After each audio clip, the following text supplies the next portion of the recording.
Nay, mahal dito. Hi ma'am! Welcome to Starbucks! Can I get your order? Isang kape nga. Anong size po? Yung pinakamalaki. Ah, you mean 20 ma'am? Basta yung malaki. 20! 20 ka ng 20! Wala ka pa sa 20 mo! Basta yung malaki! Okay, isang 24 ma'am. Yun lang po ba? Anak, anong sa'yo? Anay, yung akin ice caramel macchiato with 2 shots of white mocha and Sabrivay. Tubig na lang daw yun sa kanya. Baka gusto nyo mag-add ng tinapay ma'am. Syempre mag-a-add ako. Ano ba to? Coin, ano yun? Ah, you mean Queen Aman, ma'am? Ah, oo, yun. Alam ko naman. Nakalimutan ko lang. Your total is 1,200 po, ma'am. 1,200? Yun lang? Bonus ka siguro, no? Asa na manager mo? Ako po yung manager, ma'am. Ang mahal-mahal ng kape nyo. Sa amin nga, 14 pesos lang yan. Sko, di ba meron dyan ginto? Ang dami nung nasa menu, oh. Pare-pares lang naman lasa niyan. Ewan ko ba, bakit ang dami-daming tao dito? Pumipila pa. Akala mo naman napakasarap ng kape. Ang mahal naman. Eh, di sa inyo ka magkape? Sino ba nagsabi pumunta ka dito? Ang haba na ng pila, oh. Ano, babayaran mo ba to? Papoid na lang. Sa amin na lang ako magkakape. 3-in-1. Breaking news! May kumakalat na bagong sakit. Ha? May bagong sakit na naman? Ano to? COVID 2.0? Kumalma ka, Nay. Hindi daw yan nakakamatay. Ay, buti na lang hindi nakakamatay. Oh, bakit di ka pa nagugas ng plato? Ah, mamaya na lang po, Nay. Tinatamad pa ako. Ah, tatamad-tamad ka? Darling, oh. Hoy, ikaw. Sumunod ka sa nanay mo, ah. Eto na nga. A few moments later. Nay, gala lang ako. Kasama ko yung tropa ko. Oh, tapos? Magiging ka sa akin ng pera? Uuwi ka ng gabi? Bawal! Nay naman eh. Darling mo, pagsabihan mo nga yung anak mo. Anak, huwag ka na tumuloy dyan. Ang weird mo naman, Nay. Anak, hindi ko gusto yung jowa mo. Hiwalayin mo na yon. Nay, ano ba yan? Lahat na lang, pati yung girlfriend ko. Ah, sumasagot ka na ngayon? Ang weird mo na. Siguro, ikaw yung nakakuha ng kumakalat na sakit ngayon. Sakit sa pag-iisip. Tama na. Dok, bakit po kayo nandito? Lumalala na ang kondisyon mo. Ikaw ang isa sa mga nakakuha ng malalang sakit. Ha? Hindi ko maintindihan. Nay, palagi mo kinakausap si tatay. Oh, ano naman? Patay na siya. Palagi mo binabanggit si tatay, pero ang totoo, wala ka naman talagang kausap. Sumama ka sa akin para tuluyan ka ng gumaling. Mahal kita, Nay. Ikaw na lang yung meron ako. Sorry, anak. Mahal din kita. Nasa 4th floor pa na yung room namin. Oh, babe, ba't pawis na pawis ka? Naglakad kasi ako, bes, yung labahin namin hanggang dito. Ano? Ang layo ng bahay niyo dito, di ba? Paano mo kinaya yun, bes? At least nakatipid ako, di ba? Sige, be, kung saan ka masaya. Ano ba yun? Ba't ang asim? Sorry, be. Ikaw yun, Scarlett? Wala ka ba deodorant, be? Ikaw na lang mag-adjust, be. Nagtitipid kasi ako. Mahal-mahal kasi ng mga deodorant. Maawa ka naman. Kahit yun na lang, be. What if, wag ka muna huminga? Ah, aw. Oh, be, namalo ka. Okay ka lang ba? Sakit ng paa ko, bes. Di ako makalakad. Pilay na ata ako. O, ayan. Tipid pa more. Lakarin mo ulit yung bahay niyo, be. Ah, paano ako uuwi dito, bes? Eh, di mag-grab ka. Nagtitipid nga ako, bes, di ba? Eh, di sakto, bes, kasi up to 15% cheaper ang ride sa Grab with their lowest fares ever on Grab Car Saver. Just open the app and kapag magbubook na kayo, just click on Grab Car Saver. May onting waiting time lang, pero sanay ka naman maghintay, di ba, bes? Ba't mo kayo nakatake, bes? Pero ang laki ng discount, ah. Naman. Tapos may additional 10% off pa on every ride for 60 rides if you subscribe to Grab Ride Saver. For as low as 99 pesos lang, bes. Pwede mo ba itong magsabayin with Grab Car Saver kaya makakatipid ka talaga. Ang sulit pala niyan, bes. Eh, di ko na. Tara na. Mag-book ka na. Tara na, bes. Nandito na si kuya. Hello po, ma'am. Grab po. Bes, sakay na. Kayo ata yung pilay, hindi ako. Nay, namumulang mata ko. Ayan! Kaka-cellphone mo yan eh. Nay, 4 over 50 lang ako sa quiz namin kanina. Naku! Kaka-cellphone mo kasi yan, anak eh. Nay, parang umi-effect na skincare mo. Ang fresh mo na. I know, right? Hindi kasi ako gaya mo na puro cellphone. Nay, ubos na pabango ko. Oh, puro ka kasi cellphone. Nay, ninakawan daw yung kapitbahay natin. Grabe nakakatakot. Oh, ayan! Cellphone pa more! Nay, sobrang sakit ng ulo ko. Tapos, inuubo pa ako. Ayan! Oh, alam ko na sasabihin mo. Oo na, kaka-cellphone ko na to. Ay, hindi. Iba na yan. Kapag may 2 symptoms ka, gaya ng headache at ubo, pwedeng flu na to. Oh, eto anak, uminom ka nitong BioFlu. Ay, wow. Hindi sinisi ang cellphone na. 15 minutes later. Nay, bumubuti na pakiramdam ko. O, diba? Mom knows best talaga. Nay, nawawala yung pera ko sa bulsa. Nakita mo ba? Hindi mo kasi iniingatan yung 500 pesos mo eh. At higit sa lahat, kaka-cellphone mo yan. Ha? Wait, paano niya nalaman na 500 yung nawawalang pera? Umagang-umaga, cellphone agad hawak mo? Tignan mo ito napanood ko. Huwag mag-cellphone agad pagkagising mo sa umaga kasi pinapataas mo lang ang stress levels mo. Ano ba naman yan, Nay? Oh, doktor na may sabi ha. Tigilan mo na yan. Ah, maniniwala pala tayo sa doktor. Sige. Grabe, ang init. Paniligo na nga ako. Nay, may napanood ako oh. Kung may nagsabi sa'yo na dapat kang maligo araw-araw, isang malaking kasinungalingan yan. Oh, sabi ng doktor, Nay, bawal daw maligo araw-araw. Ba't ka naliligo? Oh, sige, di na ako maliligo. Kung akala mong healthy ang mga prutas, pakinggan mo tong sasabihin ko. Oh, Nay, nagsalita na yung doktor ha. Huwag ka na kumagat dyan. Pati ba naman prutas? Ay, magmamatcha na lang ako. Kung akala mong healthy ang mga matcha, pakinggan mo tong sasabihin ko. Hala, sabi ng doktor, hindi daw healthy yung matcha, Nay. Huwag mo na inumin yan, ha? Pati matcha, bawal. Sinisira mo ang utak mo sa paggamit ng mga betchin.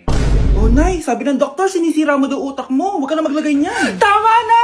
Oo na, lahat ng ginagawa ko masama sa akin. O sige, Nay, titigil na ako. Basta mag-cellphone na ako, ha? Sige na, mag-cellphone ka na. Pero huwag ka magpupuyat, ha? Masama pa rin yon. Malaking kasinungalingan yung sinasabi nilang bawal ka magpuyat. Anong sabi mo, Nay? Sabi ng doktor, pwede naman eh. Bye! Wow! Anak, di ako makapaniwalang may pinapatayo na tayong bahay. Nay, deserve natin to. Ang tagal niyo din to pinaghirapan. Ah, ma'am, saan ko po ilalagay itong mga semento? Ah, doon na lang sa gilid, kuya. Ah, sige po, ma'am. Excited na ako matapos tong bahay natin, anak. Ah, saan dito? Hoy, huwag ka pupunta dyan! Grabe nangyari sa kanya. Naman siya. Ba't ang daming tao? Ah, engineer, anong meron? Ah, ma'am, yung isa sa mga trabahador namin, nakuryente tapos natabunan ng semento. Ayun, namatay. Ha? Paano nangyari yun? May nag-utos ata sa kanya na ilagay yung semento sa gilid. Eh, madami live wire dun eh. Ay. Ang problema, ma'am, kung tatanggalin pa namin yung katawan niya sa ilalim ng semento, baka hindi agad matapos tong bahay niyo. Hindi pwedeng hindi matapos agad tong bahay na to. Di bale, babayaran ko na lang yung pamilya nung namatay. Nay, sigurado ka ba? Sige po, ma'am. Sige na, ituloy niyo na yan. Congrats po, ma'am. Natapos din yung bahay niyo. Ang ganda, di ba? Wow, ang ganda. Maraming salamat, engineer. Una na po ako, ma'am. Anak, tara, pasok na tayo. Wow, ang ganda ng loob. Nay, hindi talaga ako mapakali na may bangkay dito sa ilalim ng bahay natin. Huwag kang okay, anak. Kasalanan niya naman kung bakit siya namatay eh. Ay, matutulog na lang ako sa bago kong bahay. Wow, ang ganda ng kwarto ko. Ano yun? Kasalanan mo kung bakit ako namatay. Nay! Kuya, sundan mo yan. Sige po, ma'am. Sinasabi ko na nga ba eh, may tinatago ka sa akin. Ayan, kuya. Huminto ka dito. Magloloko ka na nga lang sa matanda pa. Hoy, bayad mo! Humanda ka talaga sa akin.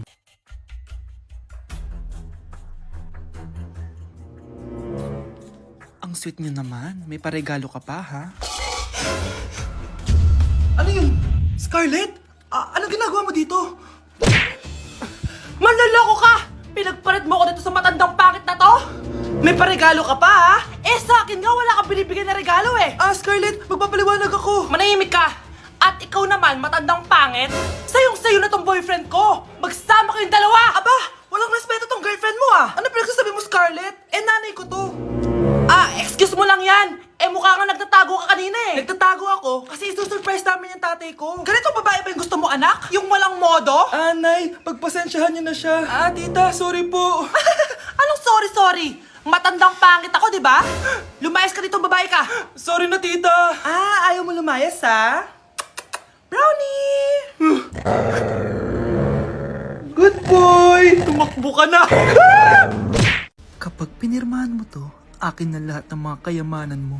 Oh, pirmahan mo na. Tita, wala naman ako field trip ah.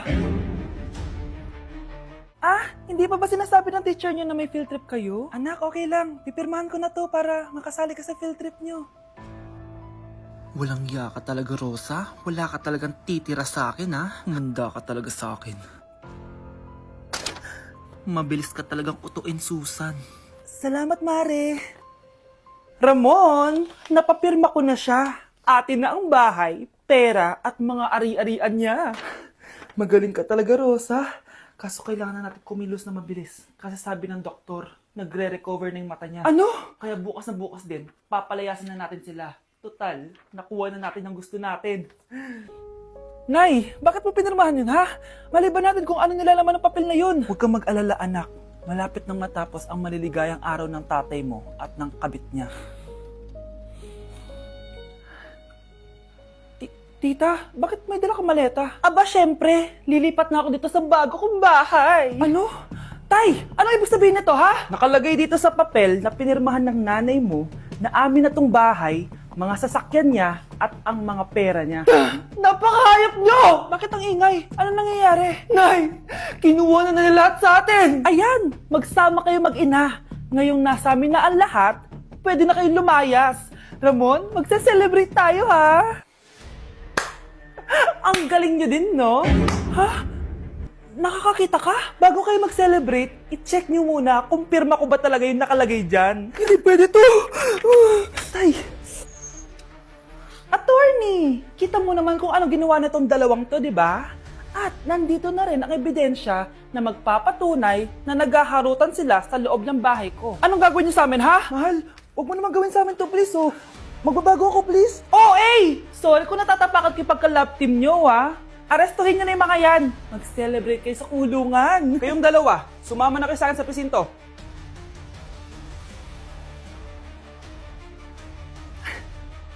Ikinalulungkot ko pero hindi na siya makakita. Masyado nang malala ang damage sa mata niya. Mahal, hindi tayo susuko, ha? Gagaling ka. Mahal, huwag ka na magpa-stress. Ginawa naman natin lahat, di ba? Mahal, magpahinga ka muna dito, ha? Maluto lang ako ng pagkain. Hi, Ramon. Rosa, bakit nandito ka? Balita ko, wala nang pag-asang makakita yung asawa mo. Ibig sabihin, magagawa na natin lahat ng gusto natin. Shh! Huwag kang maingay. Masisira plano natin. Sinasabi ko na nga ba, may pinaplano kay ni Rosa. Mahal, kain ka na nito paborito mo. At talagang hinahayaan mo lang dito si Rosa, ha?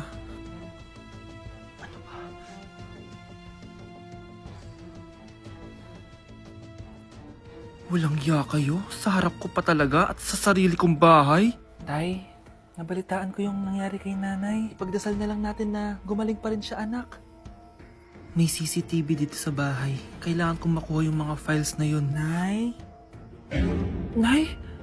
Nakakakita ka? Anak, please, huwag mo muna sasabihin kahit kanino na nakakakita na ako. Nay, akala ko ba bulag ka na? Matagal na akong gumaling, anak. Hindi ko lang masabi kasi may masamang kutubo ko dyan sa tatay mo. Sir, good news! Base sa recent lab test ng asawa niyo, nagre-recover yung mata niya. Ano? Ba't parang hindi kayo masaya, sir? Uy, Mare, may field trip kasi yung anak mo. Kailangan ng pirma ng parents. Rosa, sumagot ka. Kapag pinirmahan mo to, akin na lahat ng mga kayamanan mo. Oh, pirmahan mo na. Tita, wala naman ako field trip ah.